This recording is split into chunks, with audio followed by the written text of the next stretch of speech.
connection there. Where are you? Where do you hail from? From Iowa. Yep. So I've always been a Hawkeye fan too. That's where a lot of my relatives have gone to school.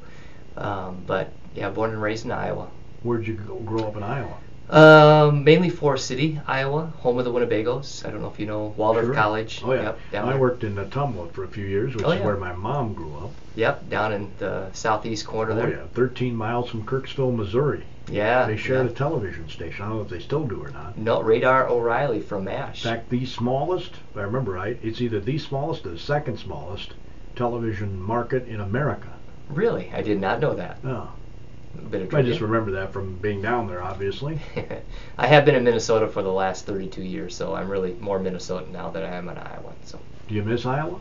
Oh, I do, yeah. Yeah, my folks still live down there, and I've got a brother that lives down there, so we get down there quite a bit. So. Well, that's good. Are they getting the snow we getting here? They did up in northern Iowa. As you go further south, I think Des Moines ended up with 3 inches, but my you went folks, to Luther, right? I did, yeah, in Decorah. Yep. You were a Norseman. Was a Norseman, you bet. Yeah, great school. They got a great stadium. Yeah, it's beautiful. Yeah, I've been there a couple times, and yeah, the new blue stadium is pretty cool. The new turf. No, I haven't seen it since they got the new turf, but back in the day, Mike Morrissey and I would do games there for St. Olaf, and the press box was right in the cafeteria. It is, yeah, yeah. So at halftime, you could, go back, grab some food. It was awesome. Yeah, I played at Luther. Interesting. My best friend from high school played quarterback at St. Olaf, and I played safety at Luther. Oh, cool. And so we played against each other probably 3 times. Did you pick him off? Nobody got a good tackle in on one time. On a safety blitz? Yeah, nope. I know he was just coming on an option, and I got him. So, yep.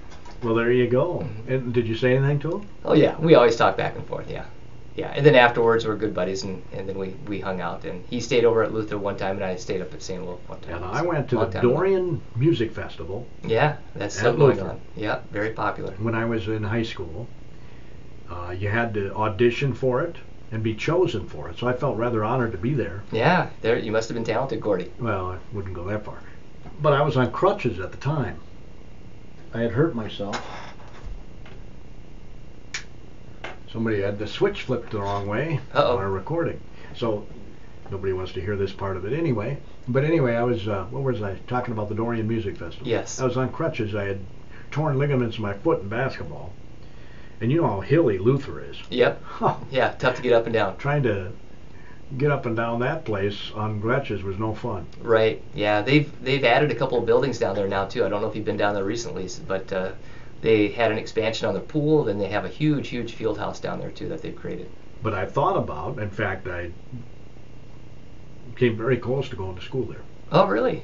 Yeah. Well, you should have gone. It's a great school. Of course, I'm a little biased. My wife went there, and one of my daughters went there. You're probably more than a little biased. Yeah, quite a bit. In any event, the idea here is to get the high school kids ready for that, if that's an option. Not everybody goes to college, right? Oh, no, they don't. Not everybody goes to college. In fact, we have a great program where kids go to South Central College. It's a great segue to South Central College, some of our automotive pieces, and they've just now been accredited for a nursing program, so we're working with South Central College all the time to try to find ways where we can connect.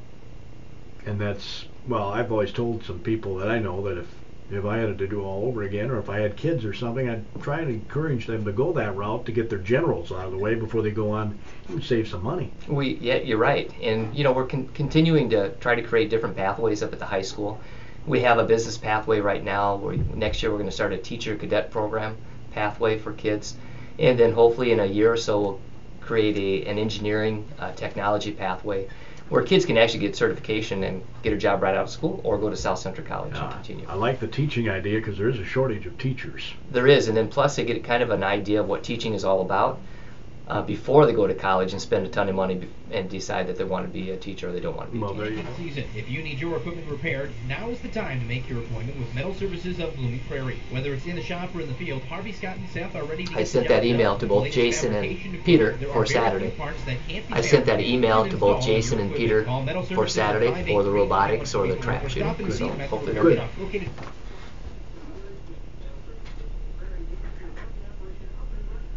All right, we can dive into the show in earnest now as the superintendent of the Faribault Public Schools, Todd Sesker, is our guest today. I know we wanted to touch on a highly successful robotics program you have, and we're hoping that we can get some of those kids on our Faribault Interior show on Saturday. Yeah, thanks Cordy for having me on KDHL. Always appreciate the invite and talking about the good things that are happening in Faribault schools. And there are a lot of things that are happening that are positive. And as you just said, the robotics program is a highlight for us.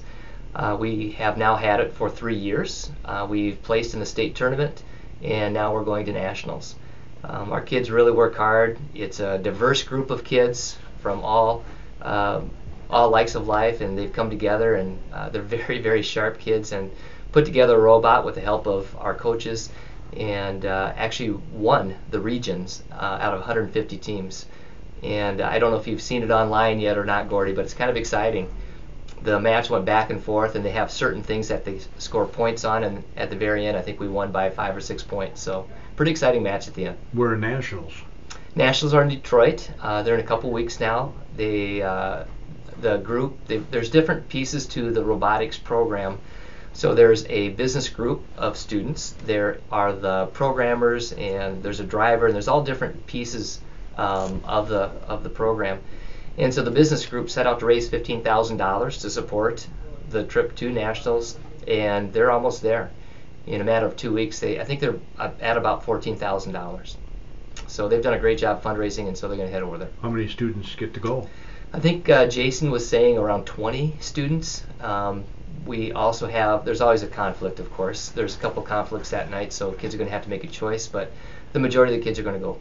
Was there a prom or something going on there? It's not prom. It is, I think it might be Big 9 Music Fest. Oh, wow. Yes, that's a big deal. That's a big conflict. So a couple kids, of course, they go back and forth with those things, and we've been talking to the band instructors and the choir instructors and, of course, robotics, and kids just have to make a choice. Your Cinderella is on the robotics team. Yeah. In the play Cinderella. Yeah. Boy, she do a great job. Yeah, it really is cool for a small school for all these kids to participate. I haven't seen Cinderella. Obviously, the last two I know, were bummer. canceled, which is too bad, but they do such a great job, and Paul Johnson does a great job with that whole directing. I went there Friday night. They knocked it out of the park. They were outstanding. Great, that's good to hear, and I'm wondering if they're going to reschedule. I haven't talked to Danny yet. They're doing it tonight, yes. Good. Then that'll be the time I'm going to be able to watch them. So 7:30. Those who have tickets for the Saturday or the Sunday show can come. They're doing one general admission. That's great. Yeah, come out and see Cinderella. There's a lot of great kids and a great staff that's putting this on. If you enjoy theater, you'll enjoy this play. I guarantee you. There's some incredibly talented voices in that. Yeah, you bet. And the choreography is not easy. No, it isn't. And like I said, I can't praise our fine arts programs enough. They've done a great job over the years. And they are so blessed, Todd, to have the Michael J. I always tell kids, you know, when I was in theater, we were on a stage in a gym. Mm-hmm.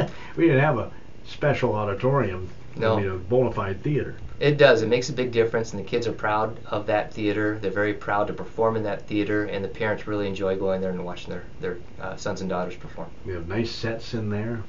Yep. In fact, one of them, I was told the tree scene is like 15 years old. You wouldn't know it. Yeah, you wouldn't. I'm going to tell you, the facilities do make a difference. No matter what anybody says, they do make a difference. Oh, there's no question. No question about it. So again, folks, we would highly encourage you to go there. So National Tournament Robotics Team. Yeah, we're very proud of them, and they competed with another almost 150 teams up at. I'm not sure if it's at the barn or Mariucci. There's two that go on at the same time, but they ended up winning their competition. The other thing is that they have to do. It's a little bit different than sports. You actually have to go out and reach out and try to collaborate with other teams, because you want to have teams that work with you. So they choose you to participate in one of those matches. There are actually 3 teams that compete against 3 teams, so you have to build alliances with 2 other teams. So it's also important that the kids get along with the other kids from the other teams. Interesting. Yeah, a lot of strategy goes on with that. It must be. We'll have to get Jason and some of the kids on this show sometime. You bet, and I've invited them to that Saturday morning show. And, yeah, I'd love to have them come out to Faribault Interiors. I know Sam would love it too. We've talked about the fact that we need to talk to more than just athletes on the show, so we'd love to get them. The trap shooters, that is the fastest growing sport in America. Yep, and Peter Jacobson has promised that I get to go shoot with them sometime this spring, so I'm looking forward to that. Oh, that would be fun. It would be fun. Yeah. They go out to Morristown, or they? Yeah, they're in Morristown. Yeah, and they've done a nice job with that. They continue to grow that program, and they're competing at the state level all the time. I can't believe the number of schools that go out to Morristown Yeah. gun range. Yeah, I haven't been out there, but I'm anxious to get out there and try it out. So in addition to robotics, you got a freshman orientation program or something? Yep. We've always had it. We've always had a freshman orientation program in there. But what we added this year, we hired a dean of students to help market this program and also supervise the program. Joe Sage. I don't know if you've heard his name, but he's doing a great job over there for us. And what it is that students who have had academic issues in 8th grade. Transitioning into 9th grade, we wanted to make sure that we caught them before they got any further behind. So we were having percentages that were, really terrible. We were having 35% of our kids failing, and I think we talked about this last year at one time.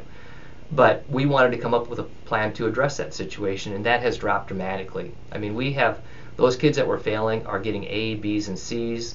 They're feeling recognized. We've got a great staff, and of course Joe Sage is leading that whole task under the supervision of Jamie Benty at the high school, and it has really been a remarkable program for these kids who are now freshmen.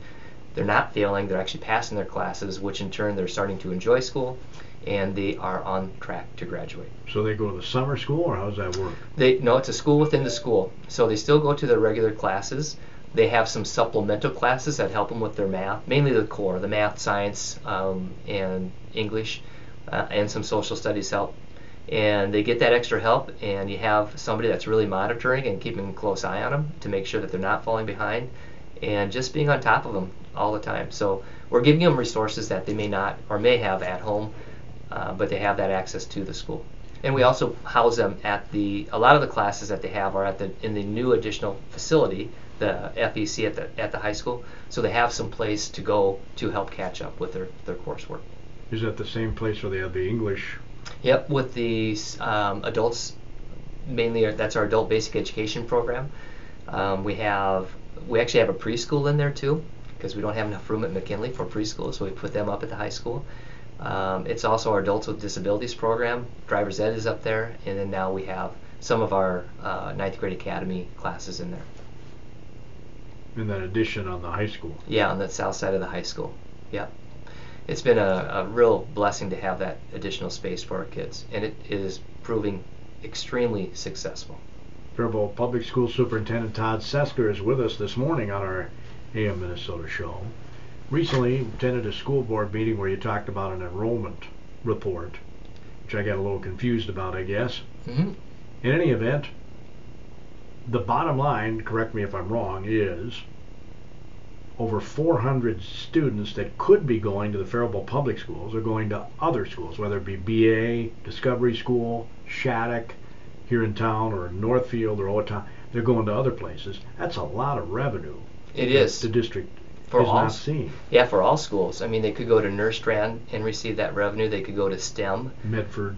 Yeah, they could go. Those kids could go to all. We have a lot of great schools in our community, and for some reason, these kids are not choosing any of our schools, whether it's public school, whether it's BA or otherwise. But we do have open enrollment. The last year, we increased that by 40 kids. And so we want to make sure that we're trying to figure out what is going on there. So we are actually going to do a survey and do some scientific research to figure out what is happening with those kids that are open enrolling. So we will be asking questions of families, and hopefully if you're listening, please answer the survey. It helps us out. It helps everybody out.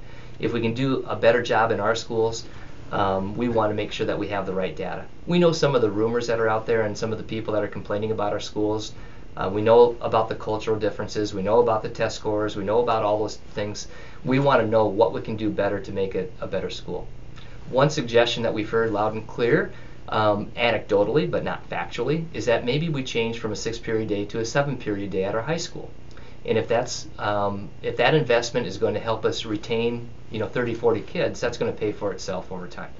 So we don't know exactly what's out there or why the parents are leaving. We have some ideas, but we want some factual information that helps us make that decision. What's the average statewide of open enrollment? A period of day. It's all over the place. And I would say we had 8 periods when I was a kid. Yeah, I did too. When I was teaching, we had 8 periods a day, and then we went to a 4 block, which is basically 8 periods. You just add them up, and then you go by semester. But 6 periods, I know probably 20, 30 years ago, we had a 7-period day, and it was mainly due to finances that they reduced to 6 periods, and it hasn't been back to 7 periods for a long time. We would like to eventually get our choir kids and our band kids to be able to take a foreign language. They can't now. They can't now because of the conflict, because there's only 6 periods in the day. They can do it if they take a summer school. So we have... I thought a requirement for graduation is to have a foreign language. It is. So they have to free up by taking a summer school course. Okay. Yep. Right. So they'll have to take a government or something like that doesn't conflict with it, or they don't take band and choir. So then they can take all the foreign languages that they want. But we want our kids to be involved in all those activities, obviously. Sure. So we're looking for data for folks to help us out who are open enrolling out of the school. I do want to go back to tell you the reasons why we made some of our budget reductions. These were not cuts, these were budget reductions, and there's a big difference. We have 100 less kids next year that we're anticipating. If you think about the total student population in Faribault, we have about 4,500 kids this year. We're projecting about 4,000 kids next year. Every school gets a piece of that pie. So we have a certain percentage that go to Faribault Public, there's a certain percentage that go to Faribault BA, a certain percentage that go to STEM, certain percentage that go to Nurse Strand, and so on. So of our percentage, because our percentage is going to be about the same next year as it is this year, next year's 4,000 is less than 4,500, so we're getting fewer kids. So an easier way to look at this is that our kindergarten projection next year is 215 students, and our graduating class of seniors is about 300 students this year. So next year when those 300 graduate and 215 come in, we're short 85 kids. Now what that means is that we have smaller elementary classes, and so we made some reductions at the elementary level. So we went from 4 sections to 3 sections, which means we had to let a teacher go, actually 3 teachers go. But as long as we maintain that class size ratio of 18, 19, 20, 21 kids, we were fine. And that's what it is. Our kindergarten classes are still around 19, 20 students next year, which is tremendous. It's probably the lowest in the Big 9. So it doesn't make any sense to have 14 or 15 in a kindergarten class or a first grade class when you can make those reductions. So the only reason why those reductions were made was because we have fewer students. And the only reason why we have fewer students is because there are fewer kids in Faribault community. That's the reason why we made those reductions. So this has nothing to do with the open enrollment? It has nothing to do with open enrollment. We would love to stop that open enrollment, so that's a separate topic, and that's why we're going to do the survey for the parents, the great parents who live in this community who are open enrolling these kids. We want to find out what we can do better at our school so that we can give them the same opportunities that they feel that they're getting in towns like Northfield and Medford. Right. So that's it. That's all it is. Is the majority of the students staying in town, going to BA and places like that, or are a majority of them going to Northfield, Medford, Owatonna? No, the majority of the kids, and this is where that 1,000 number came from, there's about 1,000 of those kids that go to our local schools that are not going to the public schools, which is great. We're okay with that, as long as they're choosing our schools in our community. The number we're worried about is that 400 number or so that's not choosing to go to STEM, Nurse Strand, BA, Divine Mercy, and some of those other schools. We want to keep those kids here too. So it's not just the public schools, but what can we do as a community to keep those kids here? Because once those kids leave this community, they're gone. And I hate to put a dollar figure on it, but let's be honest, that's part of your... It is. It's part of your concern here. We're talking roughly $7,000, right, in aid per student. It is, and I don't know what BA has. I don't know what their tuition is now, but again, if those kids choose to go to BA, then that's that money for them too. And also Nurse Strand gets the same. They get $7,000 per kid. STEM gets $7,000 per student. And those kids are leaving. So it's also not, it's not necessarily a burden, but it can be a burden on taxpayers for those kids to go to Medford. So if Medford has to build a new building because we're sending 100 kids over there, those taxpayers are paying for our kids. And same thing with Northfield. Those taxpayers in Northfield are paying for our kids to go over to Northfield. So it benefits us if we can figure out why those kids are leaving and try to figure out a system of how we can get the parents who are leaving to buy into our system here in Faribault. So it's big. I'm not saying that this is a small issue. This is a big problem overall, and we want to try to solve it, but we can't do it without the help. Just using the 400 figure, we're talking $2.8 million. That's a lot of money for this community to lose. I mean, that could have put safety in the buildings. It could have, yeah, it right? could have done that. Yep, Construction yeah, wise. very much so. Yeah.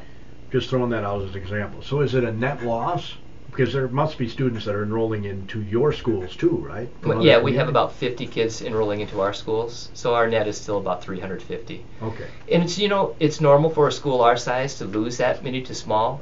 Northfield is kind of the anomaly because they're Northfield. But if you go to Red Wing and some of the other schools, I haven't looked at the data, but their they're probably looking at a net loss too of students. I know that Red Wing has, because when I was in Goodhue had 80 of those kids go to Goodhue from Red Wing. Goodhue's got all kinds of kids They coming do. there from Red Wing. You're Yep. right. And Randolph gets a bunch of Cannon Falls kids and a bunch of Apple Valley kids. So a lot of those smaller schools do pretty well with open enrollment, but ours is a little bit off of proportion. We've identified that as an issue in Faribault, and we need to attack it as a community. It's not just a public school deal.